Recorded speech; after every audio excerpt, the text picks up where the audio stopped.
ఏం చేయాలి? మనందరం నిరంతరం దైవనామాన్ని స్మరించాలి, నిరంతరం దైవాన్ని దర్శించాలి, నిరంతరం దైవం గురించే మననం చెయ్యాలి.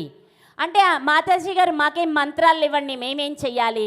మంత్రం కూడా ఏం చెప్తుంది అంటే అంతర్ముఖ సమారాధ్య బహిర్ముఖ సుదుర్లభ. అమ్మవారిని ఎవరైతే అంతర్ముఖంగా ఆరాధిస్తారో సమ ఆరాధ్య. అక్కడ కూడా ఎంత అందమైన అర్థం ఉందో చూడండి. సమ అంటే సమానంగా, అంతర్ముఖంగా నేను మీరు ఒక్కటే అమ్మ అని ఎవరైతే అమ్మని ఆరాధిస్తారో వారికి మాత్రమే అమ్మని పొందే అర్హత వస్తుంది. బహిర్ముఖ సుదుర్లభ. మనం నోటితోటి పెద్ద పెద్దగా మంత్రాలు చదివినా లేకపోతే లక్షలు లక్షలు జపించామన్నా ఏమి చేసినా అమ్మవారు దొరకరట. ఎలా దొరుకుతారు?